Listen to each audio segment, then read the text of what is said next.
부패하고 무능한 세력의 집권 연장과 국민 약탈을 막아야 합니다.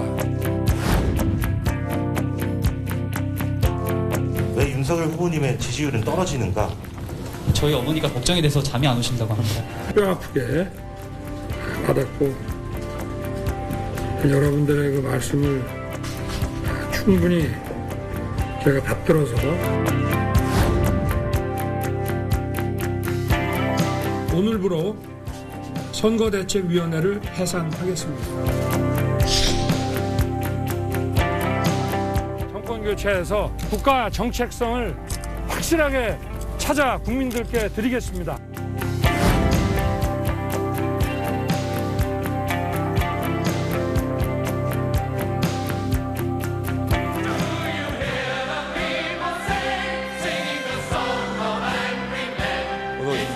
예.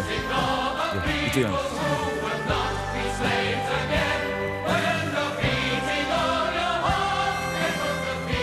예, 레미제라블의 OST Do You Hear the People Sing? 백성들의 노래소리가 들립니까? 이 노래와 함께 윤석열 후보 나오셨습니다. 어서 오십시오. 예, 여러분이 저 보시면서 얘기하시죠. 예. 어쨌든 나와주셔서 감사합니다. 아이고, 예, 별 말씀을요. 윤 후보님과의 인터뷰 일정이 여러 번 잡혔었는데 늘 그때마다 좀 일이 있어서. 그래도 뭐 오늘이라도 이렇게 뵙게 되니까 예. 좋습니다. 예. 저 노래 레미제라블 OST가 제가 오시기 전에 가사를 다시 한번 봤어요. 네. 백성들의 외침이 들리는가? 아마 우리 가사로는 뭐 민중의 봉기 이런 식으로 해석이 되는 것 같은데 저 노래를 특별히 선택하신 이유가 있을까요?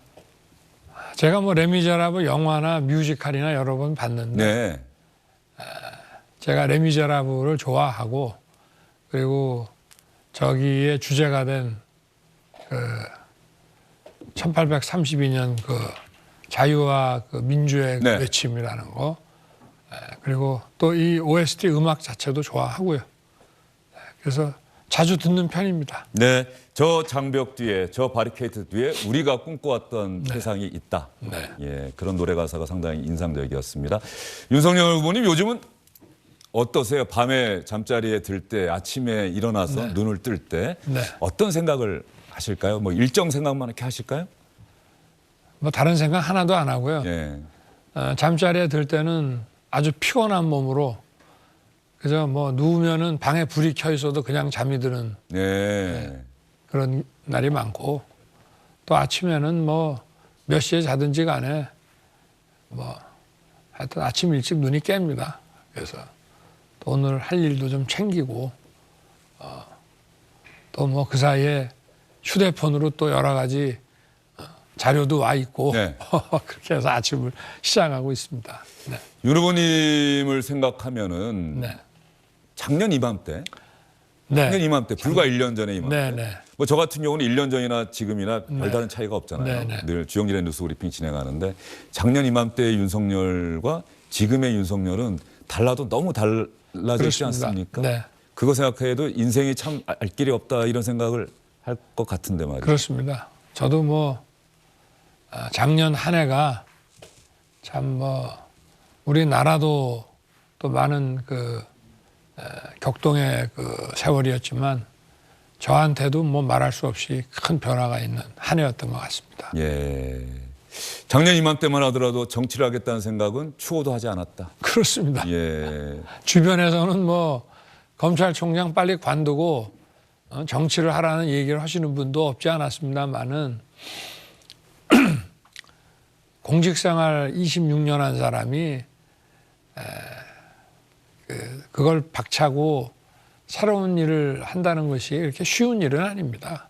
그래서 엄두도 안 났는데 참 어떻게 해서 여기까지 왔는지 참 추미애 전 장관이나 민주당 의원들은 아마 윤석열 후보가 총장 시절 국정감사 답변인가요? 퇴직한 이후에는 또 국민들을 위해서 무엇을 하면서 봉사할 것인가 이런 이야기 그리고 혹은 2019년부터 이미 정치를 할 생각이 있었다 이런 주장들도 많이 하고 있거든요.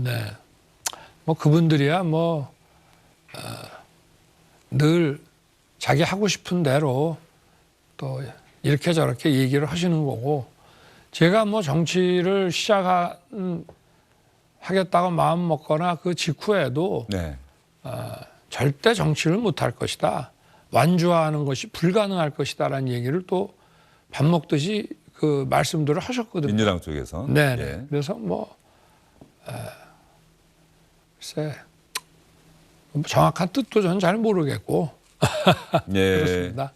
그러면 이미 여러 번 이야기하시고 선언에서도 정계 입문 선언할 때도 얘기를 하셨습니다만 아직도 많은 분들이 궁금해하실 거예요. 이제 제1야당의 대통령 후보도 되긴 했습니다만 왜 윤석열 후보가 정치를 하기로 했을까? 대통령 선거에 도전하기로 했을까? 아마 처음에 구호가 국민이 불러낸 대통령이었죠. 네. 예.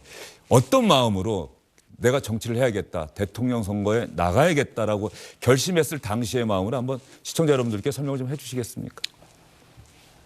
이 나라의 그 국민들이 오랜 세월 서로 공감하면서 공유해왔던 이런 상식 이런 게 완전히 무너지고 네.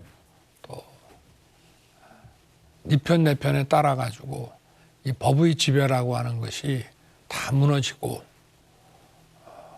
그런 상황에서 그래도 정치라는 것이 내가 할 일은 아니지 않느냐 이렇게 생각을 했습니다마는 어쨌든 많은 국민들께서 앞에 나서서 해주기를 또 바라셨고 저도 그거를 외면하기가 참 어려웠습니다. 그리고 그 사이에 어려운 일들이 또 많이 있었습니다마는 어쨌든 국민들께서 지지하고 여기까지 키워주신 게 아닌가 그렇게 생각을 합니다. 네. 그 결심을 하는 과정에서 네. 그래도 내가 문재인 정부 들어서 서울중앙지검장하고 검찰총장까지 했던 사람인데 야당 쪽에 대통령 후보가 되는 게 과연 옳은 일인가 이런 고민도 있었을 것 같아요. 뭐 그런 고민은 별로 크지 않았던 것이 예. 평생 그 법 집행 일만 했던 사람이 대통령 후보로 나온다는 거는 그게 여당의 후보가 되겠습니까? 거꾸로 얘기를 하면은 예.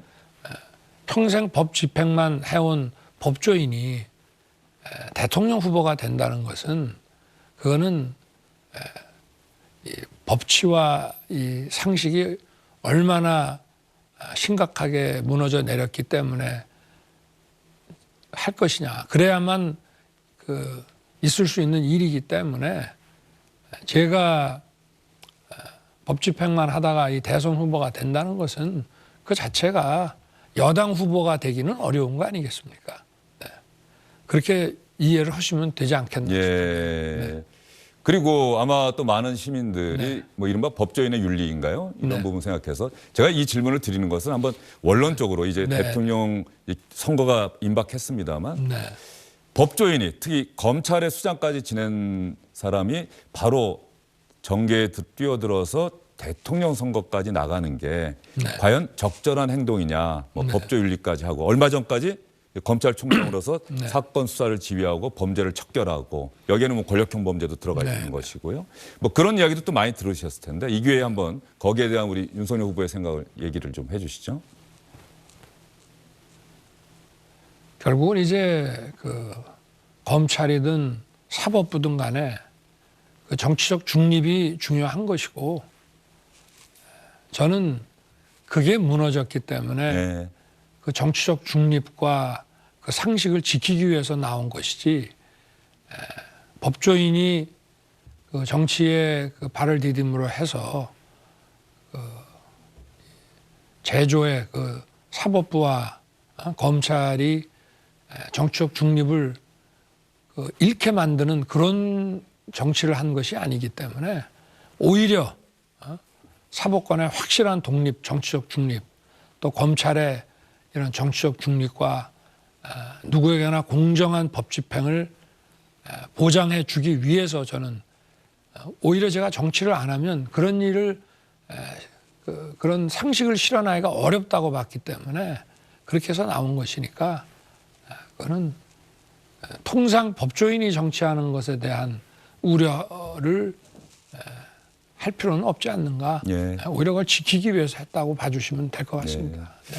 아마도 많은 분들이 윤석열 후보가 정치를 하게 된 결정적인 계기 중에 하나가 조국 전 장관과 부인에 대한 수사. 오늘 대법원의 확정 판결이 나왔어요. 네. 결국 원심 판결이 그대로 확정이 됐습니다. 뉴스도 보셨을 것이고 네. 기사도 보셨을 것 같은데 어떤 생각이 드시던가요? 물론 아직 조국 전 장관 재판은 남아 있습니다. 글쎄 어쨌든 사법부의 그 판결에 대해서 제가 검찰에 있으면은 또 모르지만 그걸 지휘하고 또 퇴직한 사람으로서 판결에 대해서는 다 사법부에서 여러 가지 심리하고 깊이 고민해서 내린 결정이라고 생각을 할 뿐이고요. 제가 정치를 하게 되는 이후에는 제 처에 대한 이런 수사라든가 탄압하고는 무관합니다. 예. 그건 제 가족 문제고 예. 그거는 거기에 따라서 대응하면 되는 것이고 또 2년 동안 그렇게 탈탈 뒤져도 현재까지 별다른 게 없듯이 그 부분에 대해서는 잘못한 게 있으면은 벌 받으면 되는 거지. 그걸 제가 그걸 방어한다 오히려 정치를 하면 더 공격을 하지 않겠습니까? 그래서 그거는 제 가족이나 개인적인 문제하고는 그건 전혀 상관이 없고 네. 네, 그렇습니다. 예, 지금 방금 또 그 말씀을 해주셨는데 부인과 관련한 이야기. 네. 그거는 검사로서 살아왔던 윤석열의 인생을 걸고 그렇습니다. 좀 말씀을 하시는 거죠. 그렇습니다. 예, 네. 부인이든 장모든 누구든. 그렇습니다. 예, 예. 저도 검사 생활하면서 어떤 어려운 처지에서 성장하는 과정에 저지른 범죄에 대해서 우리가 더 잘 살라고 하는 뜻에서의 기소유예나 선처를 해준 그런 적은 있습니다만은 책임져야 될 그 위치에서 저지른 그 어떤 비리라든지 또 권력자 주변에서 벌어지는 일에 대해서는 단 한 번도 타협한 적이 없기 때문에 네. 그 원칙은 누구에게나 똑같이 적용이 돼야 하고 그거를 제가 피한다고 하면은 저 자신이 존재할 수 없는 거 아니겠습니까? 네. 알겠습니다. 오늘 윤 후보님이 워낙 어렵게 나오셨기 때문에 정책과 관련한 이야기는 후반부에 저희가 충분한 시간을 갖고 최근에 민주당에서는 윤 후보의 정책 잘 모르겠다 이런 이야기도 하고 있는데 정책과 관련한 질문을 충분히 하고요. 그전에는 우리 시청자분들의 질문 또 현안과 관련된 질문도 제가 좀 충분히 드리도록 하겠습니다. 일단 그전에 검찰개혁이 어떤 면에서는 현 정부의 검찰개혁이 윤석열 후보로 하여금 또 정치권에 들어오게 한 하나의 계기가 아니었나 싶은데 만약에 윤 후보가 집권하게 된다면 국민의 선택을 받게 된다면 현 정부의 검찰개혁을 어떤 식으로 방향을 바꿀 것인가 이 부분 사실은 여러 번 얘기하셨겠습니다만 어떻게 할 생각이십니까? 검찰은 권력자나 힘이 있는 그런 세력에 대한 법 집행을 국민들이 다 보고 있기 때문에 엄정하게 하면 되는 것이고 저는 그거를 총장할 때도 국민의 검찰이라고 표현했습니다. 검찰의 주인은 국민이지 권력자 인사권자가 아니다. 그리고 또 하나는 공정한 검찰인데요. 네. 어떤 그 개인이 특히 힘이 없는 사람이 어떻게 하다가 법을 위반해가지고 검사에 의해서 기소가 돼서 3심을 대법원까지 3심을 검사와 법정에서 대면한다는 것은 사실 굉장히 힘든 일입니다. 네. 그렇기 때문에 수사나 그 재판을 하는 과정에서도 검사는 또 형식 논리에 구애받지 않고 또 어느 정도는 내가 그 상대방의 그 입장을 이해를 해가면서 역지사지하는 마음으로 일을 처리해야 된다 하는 것이 저는 공정한 검찰이라고 해와서 그 두 가지가 검찰개혁의 어떤 비전이자 방향이라고 늘 생각을 해왔습니다. 그리고 그중에 더 가장 기본적인 거는 정치 권력이 검찰에 대해서 이래라 저래라 하는 그 어떤 사건 처리에 있어서의 주문을 한다는 거는 그건 잘못된 일이라고 생각을 하고요. 네. 그것을 안 하게 되면은 국민의 검찰은 달성할 수 있고 또 공정한 검찰은 검찰 조직에 대해서 어떤 많은 그 인권 의식의 고양이라든가 검찰의 역할에 대한 끊임없는 그런 그 교육 같은 것들이 계속 필요하고 그렇게 하면 검찰이 국민의 검찰, 공정한 검찰로서 국가 사회적인 역할을 제대로 할 수 있을 것이라고 저는 기대합니다. 네. 네. 검찰의 비대한 권력, 무소불위라고 불리는 이 부분은 제도적으로 고치고 수정을 계속 해 나가되 선출된 권력에 의한 민주적 통제라고 하는 현 정부의 검찰 개혁 기조에는 반대한다. 저는 그 선출 권력의 민주적 통제가 필요하다고 봅니다. 그건 뭐 국민 주권주의라는 원칙상 선출 권력은 임명직 권력에 대해서 인사권을 행사함으로써 그 민주적 통제를 하는 것인데요. 그런데 그 민주적 통제가 그 독립적이고 중립적인 기관에 대해서 간섭을 하면서 또 그 지시를 제대로 듣지 않는다고 해서 자기들이 가진 인사권을 남용을 하게 되면 그거는 민주적 통제가 아니고 권력의 남용으로서 굉장히 중대한 비위가 되는 것이라고 저는 보고 있습니다. 윤석열 후보와 이야기하다 보니까 언젠가는 모르겠습니다. 대통령 선거를 앞두고 있고 또 결과에 따라서 또 5년 동안 국정을 책임져야 하고 총장을 그만두시기 전에 그 상황 사실 국민들은 아직도 잘 모르고 계세요. 정확하게는 뭐 징계도 받고 여러 가지 일이 있지 않습니까? 나중에 한번 뭐 책을 쓰시거나 그럴 생각은 없으십니까? 글쎄 뭐 다 이제 리타이어 다 마치고 나면은 저는 그 책을 쓰는 문제에 대해서도 그 정치를 어차피 하게 되면은 책을 써야 되는 게 아닌가 그런 말씀을 많이 주셨는데 너무 바쁘게 시간이 돌아가다 보니까 책 쓸 시간이 없더라고요. 그렇다고 뭐 다른 분에게 그걸 맡길 수도 없는 것이고 그런데 좀 시간이 지나고 제가 여유가 생기면은 한번 옛날을 돌이켜 보면서 또 이 책이 많은 분들에게 도움이 된다면은 한번 집필해 볼 생각은 있습니다. 예, 알겠습니다. 윤석열 후보가 아마 살아오시면서 이 이력서라는 걸 써보셨는지 모르겠습니다만 얼마 전 이재명 후보 때도 저희가 한번 이력서를 한번 주시겠습니까 했더니 우리 윤석열 후보도 이재명 후보도 주셨고 윤석열 후보도 주셨는데 말이죠. 제가 지금 보고 있는데 시청자분 한번 같이 보시죠. 윤석열 후보의 이력서. 생년월일 1960년 12월 18일. 지난달에 생일이 지나셨겠네요. 그리고 가족관계 배우자. 이쪽으로 한번. 삼멍사냥. 무슨 말인가 했네요. 3마리의 강아지, 아니, 4마리의 사멍삼냥인데요. 사멍삼냥입니까? 네네. 요거는 저희가 수정을 해야겠네요. 사멍삼냥. 4마리의 강아지와 3마리의 고양이와 함께 살고 있다. 그리고 학력이 대광초등학교, 충암중고등학교, 서울대학교 법학과 석사까지 졸업하시고요. 자, 주요 경력 사항으로 한번 넘어가 보도록 하겠습니다. 뭐 이미 많이 알려졌습니다만 8전 9기의 사법시험 합격. 또 불구례라고 하는 또 수식어를 넣어주셨네요. 불구례 검사 생활. 그다음에 호통성렬 변호사 시즌 1, 1년 만에 변호사는 종료. 국민검사 리턴즈 좌천의 아이콘. 이렇게 역설적인 단어가 또 앞뒤로 맞으니까 또 귀에는 쏙 들어올 수도 있겠다는 생각이 드네요.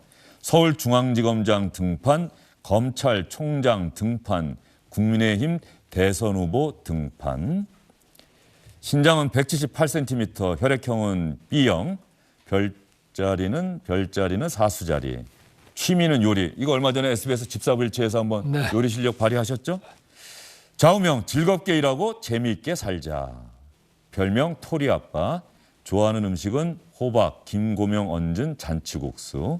존경하는 인물은 윈스턴 처칠. 좋아하는 운동은 산책과 야구. 이게 중요하죠. 본 이력서에 기재한 사항은 사실과 다름없음을 확인합니다. 1월 27일 지원자 윤석열 이렇게 써주셨어요. 이 이력서로 보면 말이죠. 후보님, 불굴의 검사 생활, 이 불굴이라는 단어를 붙이신 이유는요? 글쎄 그거는 제가 쓴 건 아닌데 우리 홍보팀에서 적은 모양입니다. 예. 저도 제대로 못 봤습니다만은 뭐 틀린 말은 아니죠. 네. 좌천의 아이콘.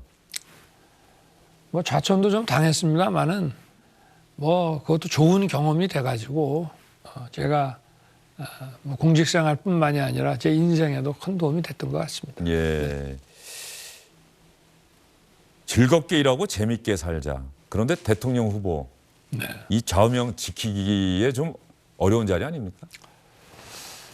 노력을 할 생각입니다. 예. 왜냐하면 제가 즐겁게 일하고 제가 어디 부서의 부서장이나 기관장으로 가면 늘 여러분들이 아침에 출근할 때 기쁜 마음으로 빨리 이 직장에 가야 되겠다는 마음으로 출근하고 싶어지게끔 나도 노력하고 같이 하자 그런 얘기를 제가 하고요.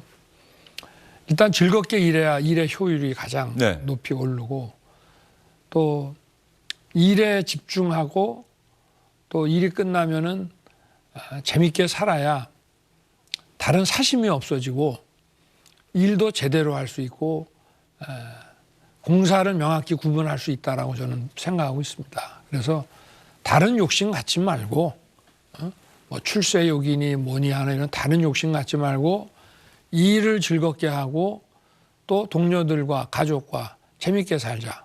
딱 두 가지만 생각하고 살면 저는 어떤 문제가 일어나지 않을 거라고 저는 보고 있습니다. 예.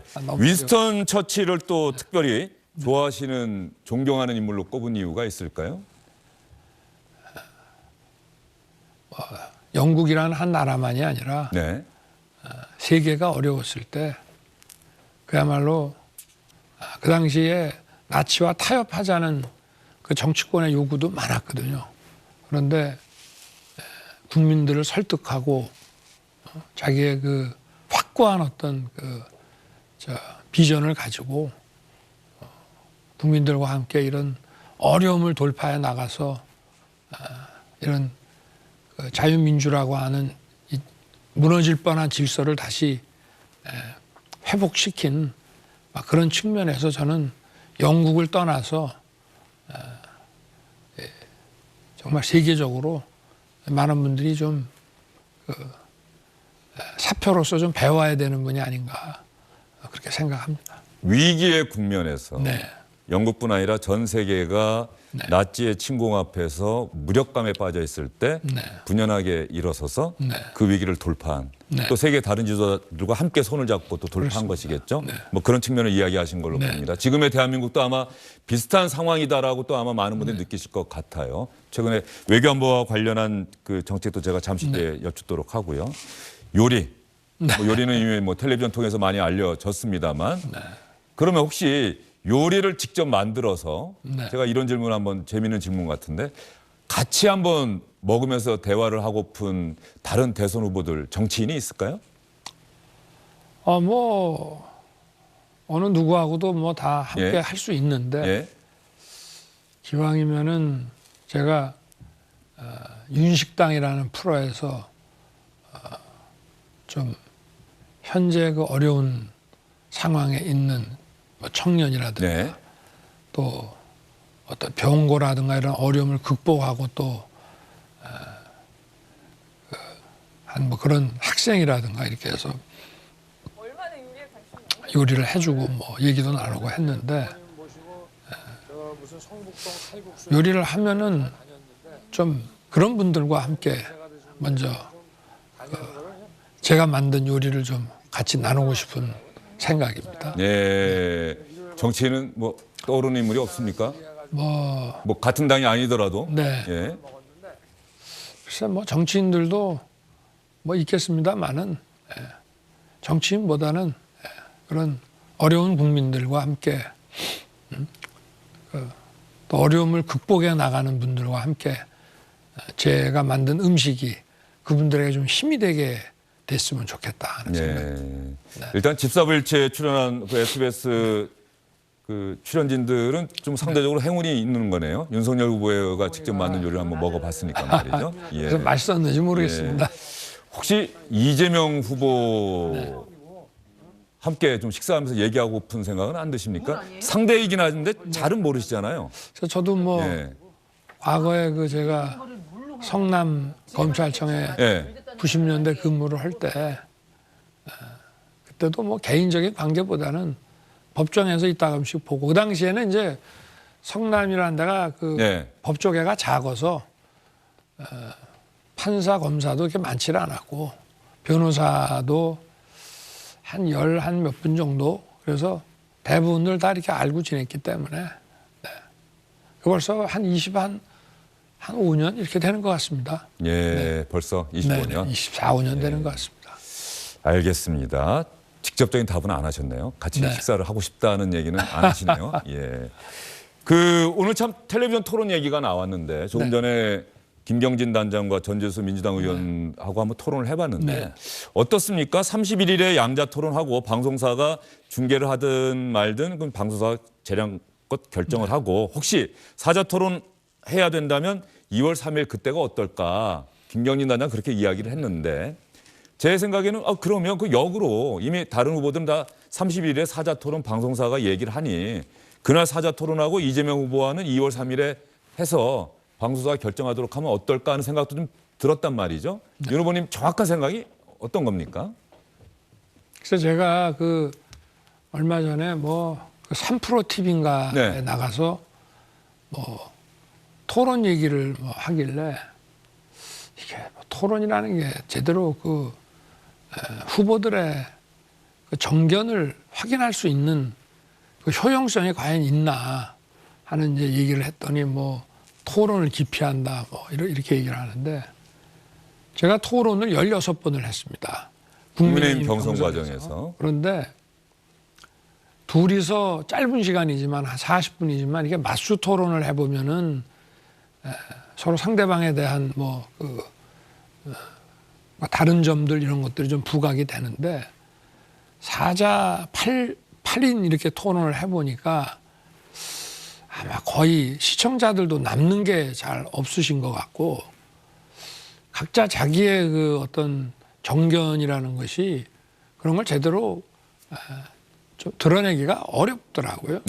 그래서 또 마침 민주당 쪽에서 그 양자 토론 제안이 왔기 때문에 뭐 저희도 뭐 반갑다 해가지고 이제 날짜를 그 국민들이 가장 많이 볼 수 있는 시간이 섣달 금음날 아니겠습니까?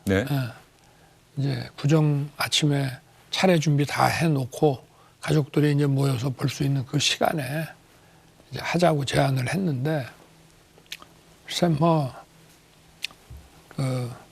저는 하여튼 그 맞수 토론이 서로 다른 점을 부각하고 국민들께 자기의 입장을 제대로 설명할 수 있는 국민들께 보여드릴 수 있는 더 유용한 그 토론 방식이 아니냐 하는 생각에는 변함이 없습니다. 그러면 제가 또 이렇게 확인 질문 들어갈 수밖에 없네요. 법정 토론이 3회 3차례가 보장이 돼 있는데 이때 말고 이때는 물론 사자 토론이 될 겁니다. 법정 토론은 선거법의 기준이 있기 때문에. 그러면 그 이전에 이번 설 연휴 전후로 해서 사자 토론에는 응할 생각이 없다는 이야기입니까?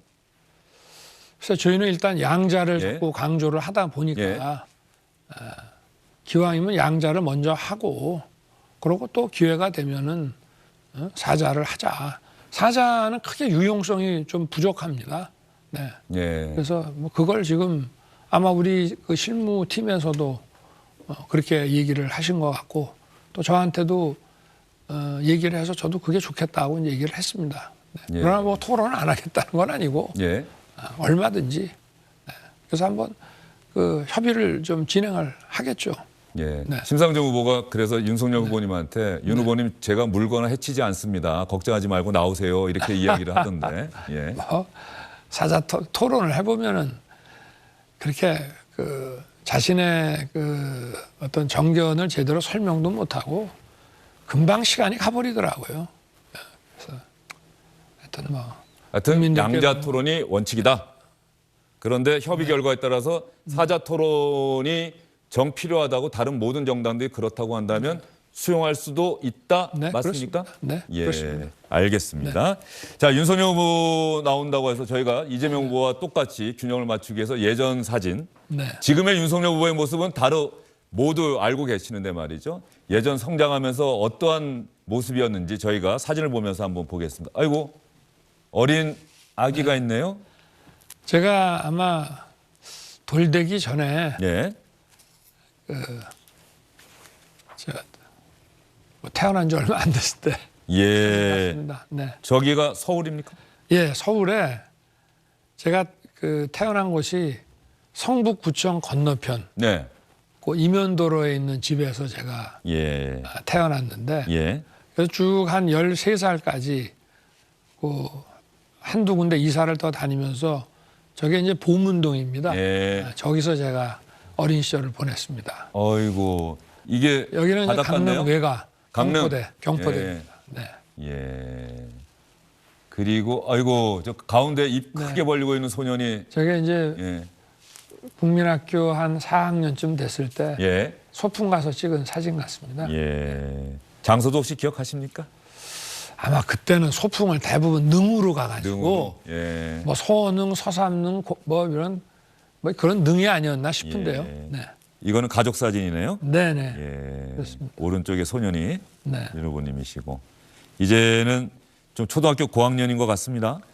한 5학년, 예. 6학년쯤 된 것 같습니다. 저기는 부여 어디 뒤에 저 석탑이 보이네요. 저게 부여 같습니다. 예. 네. 그리고 충암 중학교 윤석열, 중학교 윤석열이면 고등학교 수험소 네, 저게 이제 보죠? 고입 연합고사 저 수험표 같습니다. 예. 지금의 모습과는 많이 달라 보입니다. 어린 시절에는. 네. 아이고, 이건 또 언제입니까? 이게 대학교 2학년에 3학에 올라가는 겨울 그 방학 때가 아닌가 싶은데요. 예. 아니면 겨울 방학 시작 전이나. 윤 후보가 몇 학번이시죠? 제가 7, 9학번이니까 19학번이면 이제 80년대. 80년 아마 예. 한 12월쯤 된 것 같습니다. 예. 그리고 이때 아마 뭐 모의 재판 이야기를 많이 하셨죠? 전두환 씨에 대해서. 예. 이때는 제가 대학 한 4학년쯤 예. 82년도 예. 대학 4학년 때. 그 모의 재판 때 네. 뭐 사형을 구형했다라는 게 몇 네. 학년 때입니까? 그거는 대학 2학년, 2학년 때. 80년 봄이죠. 예. 네. 자, 이건 졸업 사진인 것 같고요. 네, 네, 그렇습니다. 예. 그리고 노래를 부르시네요. 아, 요거는 제 기억에는 85년 정도로 기억이 되는데 그 가까운 선배가 약혼을 해서 예. 아마 그 뒤풀이 장소에서 다들 돌아가면서 옛날에 노래 한 번씩 네. 노래방 기계 이런 거 없을 때니까 예. 뭐 그때 사진 같습니다. 예. 자, 뭐 다른 분들은 사진을 얼굴을 다 지우셨네요. 이게 뭐 프라이버시가 있는 건가요? 글쎄 뭐 이게 대구 고검에 근무할 때 예. 대구. 네. 저기 가을에 아마 예. 그 무슨 뭐 고검에서 이렇게 단합대회 같은 행사를 한 것 같습니다. 예. 네.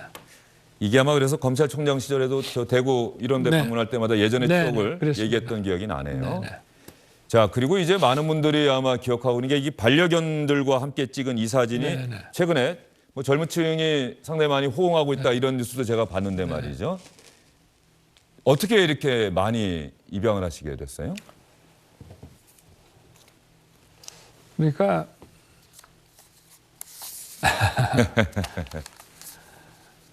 분양받은 강아지 하나 있고 예.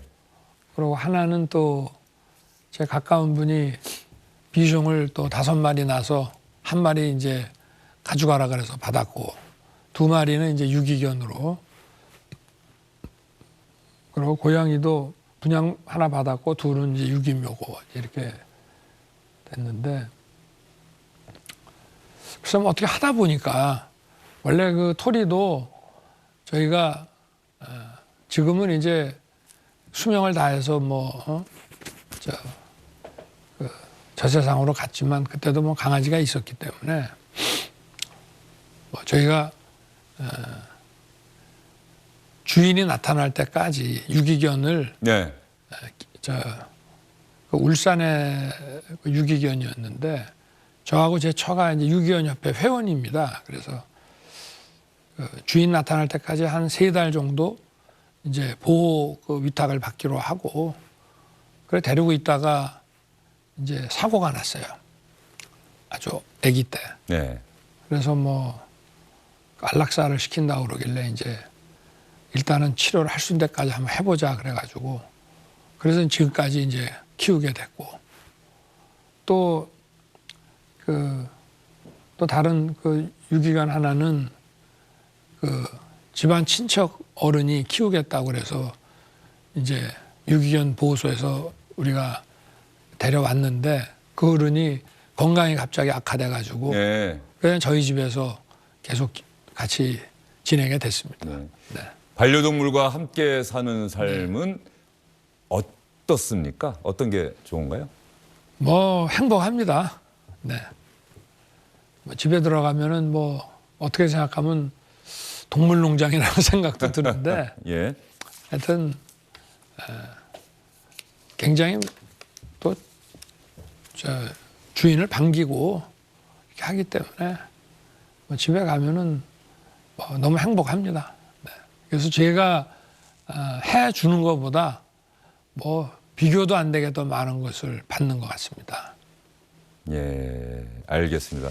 그 말씀 들으면서 대통령 후보, 대통령이라고 하는 공직이 또 국민에게 어떠한 존재여야 하는가 이런 생각도 저는 좀 드는데 말이죠. 뭐 그렇게 국민에게 기쁨과 즐거움, 행복을 줄 수 있는 윤석열 후보의 좌우명처럼 말이죠. 재밌게 즐겁게 살 수 있는 국민들이. 네. 대통령 정치인들이 텔레비전에 나올 때 좀 국민들이 기분이 좋았으면 좋겠는데 네. 윤석열 후보도 요즘 텔레비전 나오면은 좋아하시는 분들도 있지만은 싫어하시는 분들도 많이 있죠. 네. 예. 그렇겠죠. 예. 열심히 노력해야죠. 예. 자, 그러면 윤석열 후보가 나오신다고 해서 주영진의 뉴스 브리핑에서 유튜브 시청자분들 통해서 저희가 질문을 미리 받아봤어요. 어떤 질문이 왔는지 이제부터는 조금 껄끄러운 질문도 나올 수 있을 것 같은데 한번 볼까요?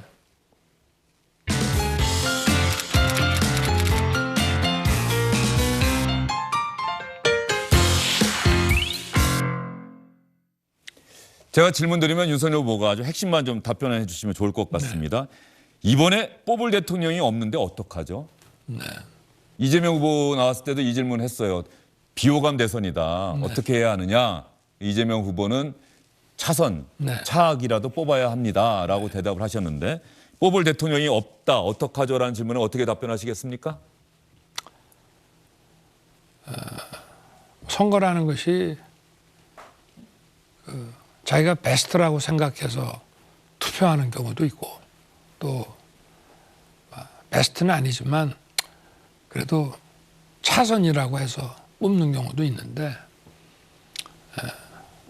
뭐 저렇게 생각하시는 유권자가 많다는 것도 알고 있고 네. 하여튼 뭐 선택을 받을 때까지 하여튼 3월 8일 밤 12시까지 예. 최선을 다하고 또 그 후에도 최선을 다해서 참 선택을 잘했다라고 하는 생각이 드시게 끊임없이 노력하는 것밖에 더 있겠나 싶습니다. 알겠습니다. 다음 질문 한번 또 볼까요? 초반에 이준석 대표를 패싱했던 이유는 이게 아마 선거대책위원회 구성 단계, 선거대책본부로의 재편 과정, 그러니까 이준석 대표와 좀 아슬아슬했다, 뭐 이런 얘기들이 많았었는데 패싱이라고 하는 이유는 아마 입당할 때도 이준석 대표 없을 때 입당하고 말이죠. 아마 이런 부분들에 대해서 궁금해하시는 분들이 많은 것 같아요. 네. 글쎄 뭐 저는 패싱한 적도 없고 또 우리 이준석 대표님도 저한테 패싱당했다는 생각은 아마 안 하실 거로 저는 생각합니다. 그러나 이제 저와 함께 경선을 치르고 또 일을 해왔던 그런 분들과의 관계에서 좀 여러 가지 뭐 오해도 좀 있고 이런 것이 아닌가. 네. 그리고 서로가 그런 걸 풀기 위해서 또 노력을 많이 했고요. 예. 그렇기 때문에 또 지금 이렇게 같이 열심히 또 선거운동을 할 수가 있는 거지. 패싱을 하는 그런 당대표를 패싱한다는 거는 그건 전 있을 수 없는 거라고 생각합니다. 예. 김종인 전 위원장과는 어쨌든 헤어지고 이준석 대표와는 계속 같이 가는데 그때 그 결정하실 때 선거대책본부로 재편하고 그럴 때 상당히 고민스러웠겠다는 생각도 좀 드는데 말이죠. 왜 그 결심을 하시게 된 겁니까? 하여튼 연말부터 여러 가지 그 선대위 좀 개혁안 또 효율적으로 선거 운동을 할 수 있는 이런 안들이 많이 이제 제시가 됐고요. 네. 또 뭐 총괄위원장인 우리 김종인 박사님 뿐만이 아니고 여러분들이 이제 안을 제시를 해 주셨고 저도 뭐 고민을 많이 했습니다. 네. 그런데 제가 볼 때는 선대본만 남기는 것이 좋겠다라고 판단을 해서 그렇게 결심을 했습니다. 기자들이 기사를 쓸 때 말이죠. 제 기억에 김종인 전 위원장의 우리 후보는 연기만 좀 잘해달라. 이 이야기가 윤석열 후보를 자극했다. 뭐 이런 식의 기사들이 많았는데 이 자리에서 한번 분명하게 말씀해 주시죠. 솔직히 기분은 안 좋았다? 아니 저는 그렇게 생각합니다. 선거 그 운동 조직에서 정말 잘 해줘가지고 연기만 할 수 있으면 굉장히 편하고 좋죠. 연기도 쉬운 게 아닙니다. 우리가 예를 들어서 어떤 기획사나 영화사가 있다고 할 때 정말 그 뛰어난 배우 하나로 그 영화사나 그 관련 산업이 먹고 사는 겁니다. 연기를 제대로 한다는 거는 매우 중요하고 그야말로 대체 불가능한 그 하나의 기량이 아닌가 싶고요. 그래서 저는 무슨 뭐 연기만 하면 된다는 거에 대해서 조금이라도 뭐 대통령도 그렇지 않겠습니까? 정말 그 참모 조직이나 이런 데서 그 수정 안 해도 될 만큼 잘 해가지고 오면은 또 필요한 다른 일을 더 하면 되는 거기 때문에 그런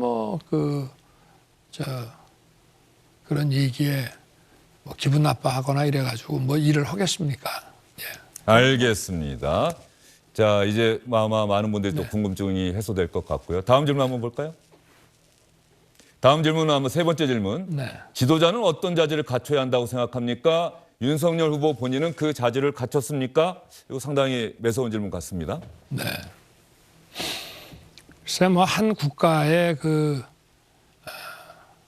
최고 의사결정권자인 뭐 대통령뿐만이 아니라 뭐 자그마한 무슨 동창회 또는 친구들의 무슨 이런 동호인 모임 같은 데라 하더라도 리더는 제일 중요한 거는 희생과 그 헌신, 봉사정신 뭐 이런 거라고 생각합니다. 희생과 헌신, 봉사정신. 그게 확고하지 않는 사람은 기본적으로 리더가 될 수 없고요.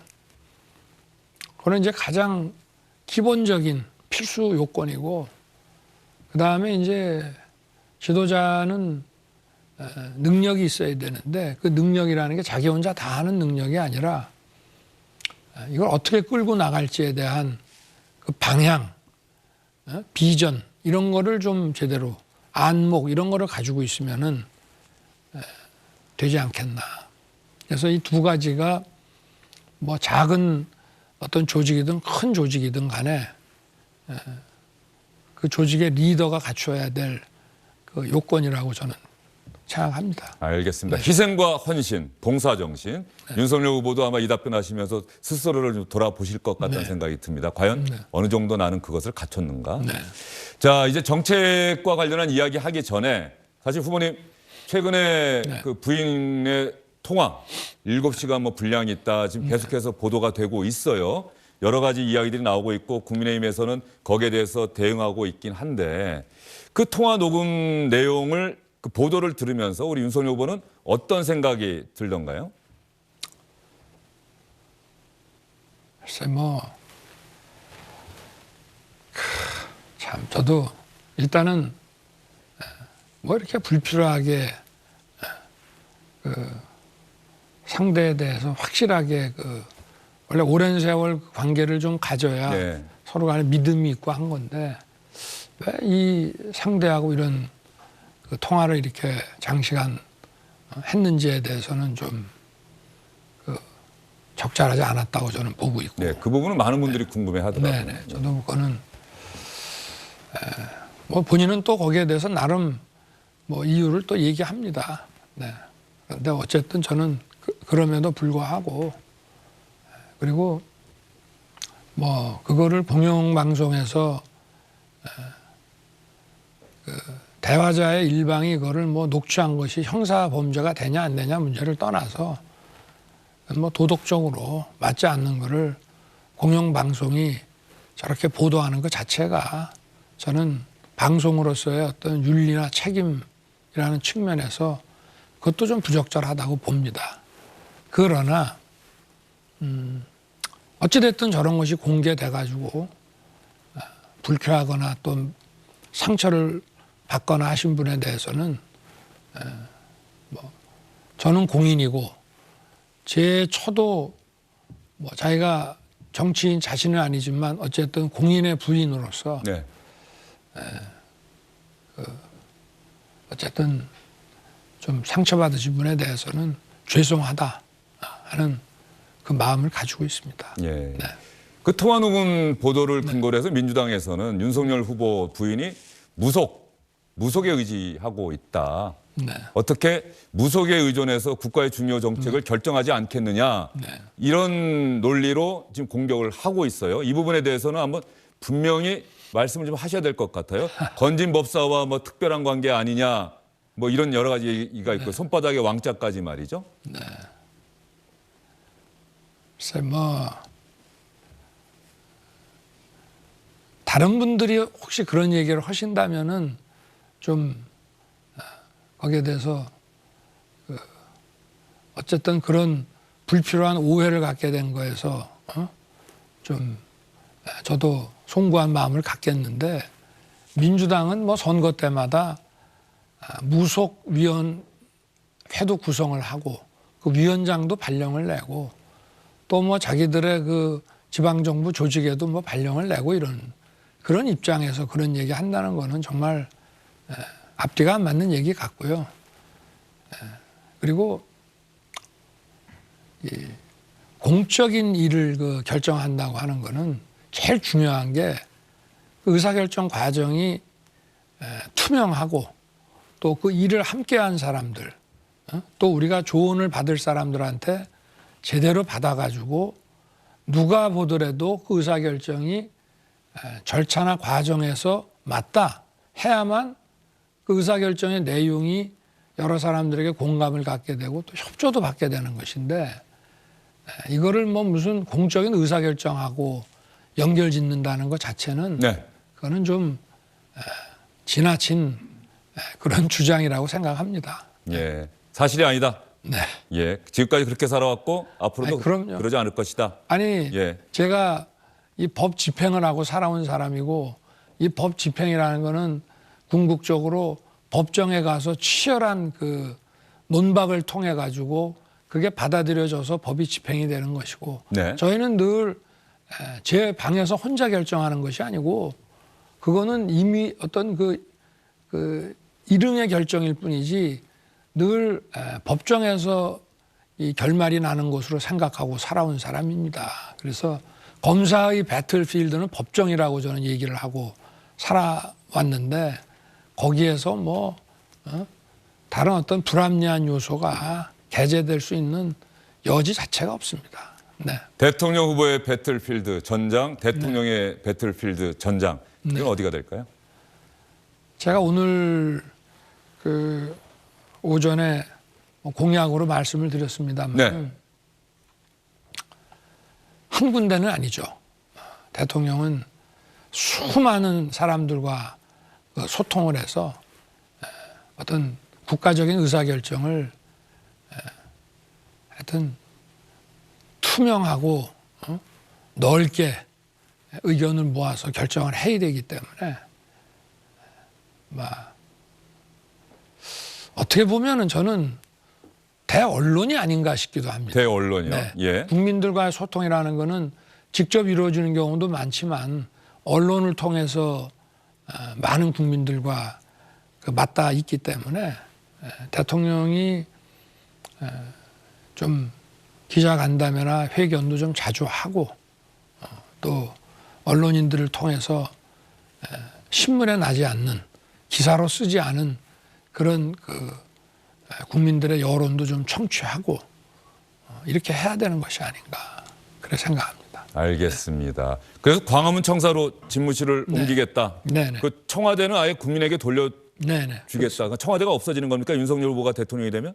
글쎄, 그렇죠. 예? 근데 이제 뭐 청와대란 이름은 있을 수 있겠습니다만은 예를 들어서 뭐 시민들의 그건 제가 국민들에게 어떻게 하실지는 결정을 하게끔 이렇게 맡길 생각이고요. 예. 제가 정부를 맡게 되면 뭐 거기에 과거 무슨 어쨌든 그 대통령의 발자취라는 것도 결국 그 당시에 우리 국민들의 또 살아온 삶과 또 직결되면서 하나 역사가 되는 거기 때문에 뭐 거기에다가 여러 대통령들의 어떤 뭐 합동 기념관 같은 거를 좀 만들어도 좋고 또 뭐 우리 뭐 역사 기념관을 만들어도 좋고 시민들의 산책로라든지 이런 휴식 공간을 만들어도 좋고 그거는 뭐 국민들께서 판단해서 네.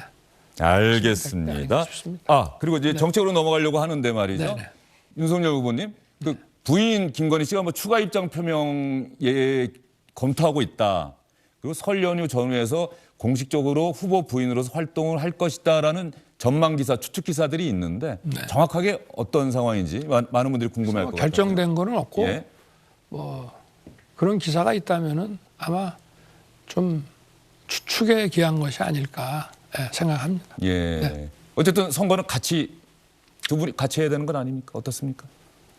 글쎄, 하여튼 뭐 본인의 그 결정이 중요한 거 아니겠습니까? 네. 아무리 뭐 부부라고 하더라도 예. 저희는 뭐 각자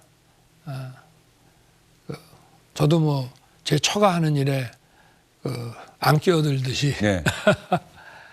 또 제가 하는 일에 또 본인이 어떤 식의 역할을 해줄지 자기도 고민을 하고 있지 않겠나 싶습니다. 네. 알겠습니다. 고민의 결과가 조만간엔 네. 뭐 드러나겠죠? 글쎄 뭐 좀 같이 한번 기다려 보시죠. 뭐. 알겠습니다. 윤석열 후보의 공약을 저희가 요즘 윤석열 후보가 SNS에 짧게 글자를 써갖고 얘기를 하시던데 저희도 한번 봤는데 한번 쭉 한번 볼까요? 윤석열 후보의 공약. 윤석열의 정책은 부동산 가격 안정이 있고요. 계속해서 한번 보죠. 또 어떤 게 있는지. 부동산 가격 안정, 좋은 일자리 창출. 비과학적 방역 안 돼요. 돼 있었고요.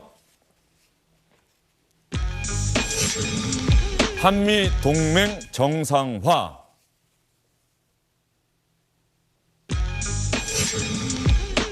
원전 최강국 건설.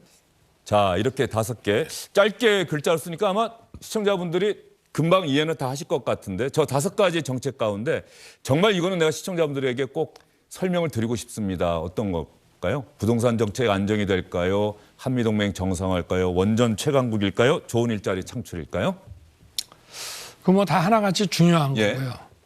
국민들께서 일단 제일 관심이 많은 것은 주택 가격을 좀 안정시켜야 된다는 거. 뭐 다 있습니다만은 그럼 뭐 제일 먼저 올라온 것부터 제가 말씀을 드리면은 저기서 말하는 부동산이라는 거는 주택을 말합니다. 네.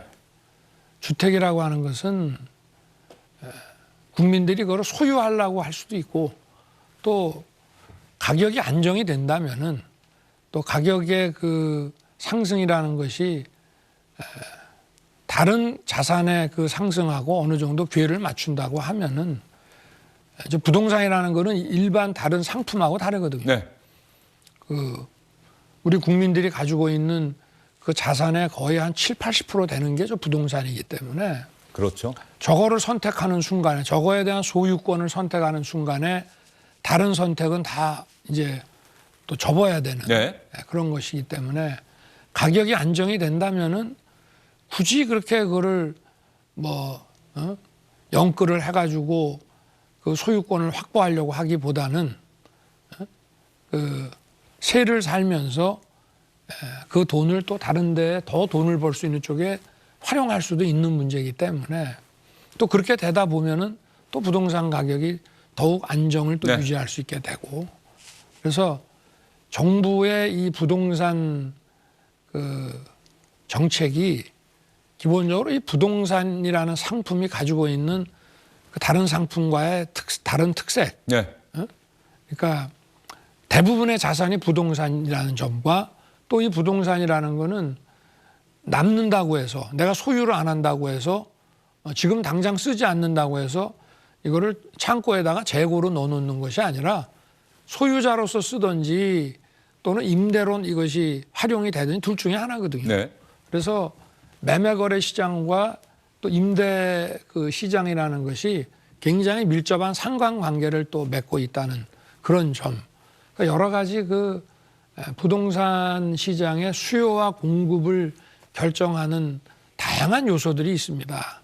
그거를 제대로 그 특성을 파악을 해서 그 생리에 맞는 좀 정책을 만들어냈다면은 이렇게 26번의 그 정책이 모조리 실패로 돌아가지는 않았을 거 아니냐 하는 이제 그런 생각이고 일단 정부가 할 수 있는 가장 그 우선적인 일은 국민들이 어떤 장소에 어떤 퀄리티의 그 주택을 원하는지를 봐서 네. 그것이 제대로 잘 공급이 될 수 있게 해주는 것이 정부의 최우선의 그 주택 정책이라고 저는 보고 있고요. 예. 그래서 그거를 꼭 공공주도로 가기보다는 민간에 의한 이런 주택 공급이 이루어질 수 있도록 그 제도와 이런 여건을 정부가 잘 조성을 해주는 것이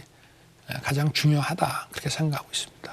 좋은 일자리 창출은 핵심만 한번 말씀해 주시죠. 일자리라는 건 예. 뭐 기업에서 나오는 거지 정부가 이렇게 재정을 투입해 가지고 그 일시적인 일자리로 만들어내서는 그거는 뭐 정상적인 일자리라고 보기가 어려운 거기 예. 때문에 결국은 기업이 일자리를 자꾸 만들어내려면 기업이 매출이 늘고 이익이 늘고 그 기업이 성장을 해야 되는 것이기 때문에 결국은 이 어떤 성장 정책이라는 것이 기업 성장 정책이라는 게 결국은 지속 가능한 양질의 일자리를 만들어내는 정책이다.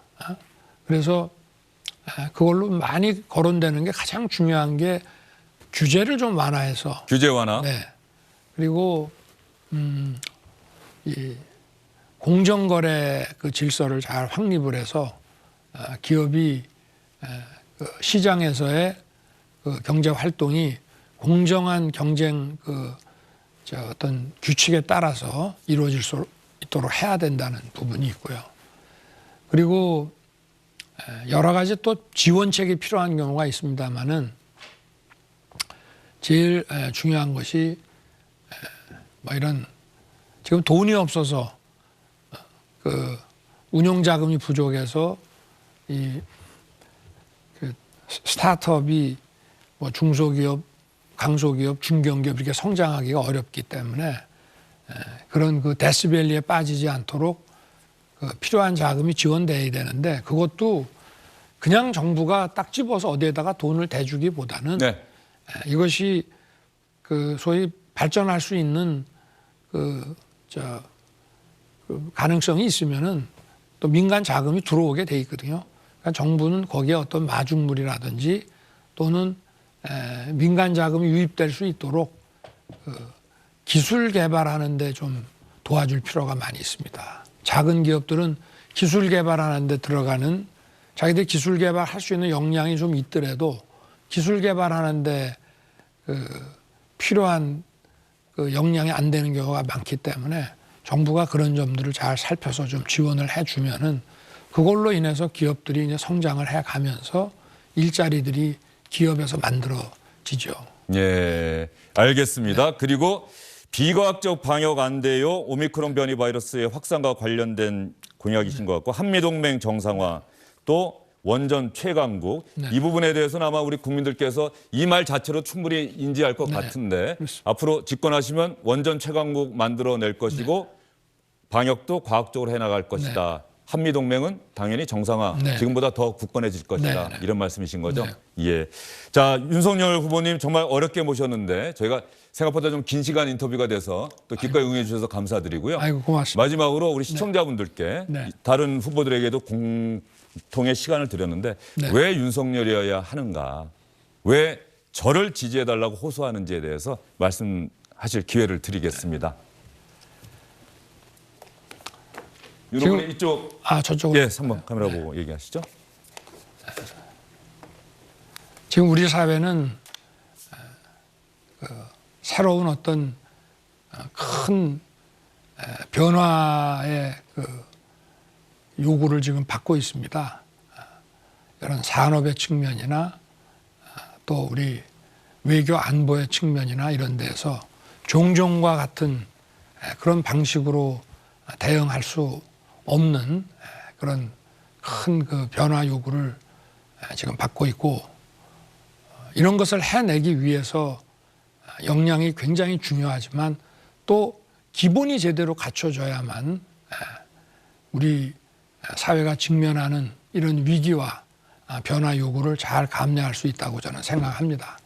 국민께서 찾아내서 또 지금까지 이렇게 키워주신 윤석열이 이런 책임 있는 이 변화를 주도해 나가고 국민 여러분의 뜻에 잘 살펴서 우리 한국 사회를 바꿔 나가겠습니다.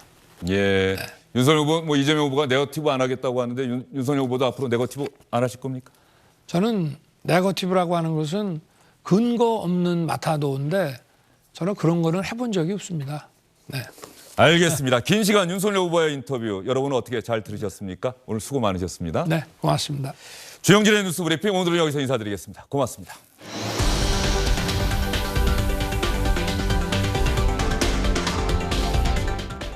안녕하십니까, 주영진입니다. 더 많은 뉴스와 라이브 이벤트를 보고 싶으시다면 화면 오른쪽을 눌러서 구독해 주시기 바랍니다. 저희 SBS 앱을 다운로드 받으시면 뉴스 속보 알림도 받아보실 수 있습니다. 텔레비전으로도 SBS 뉴스, 유튜브로도 SBS 뉴스 잊지 마시기 바랍니다.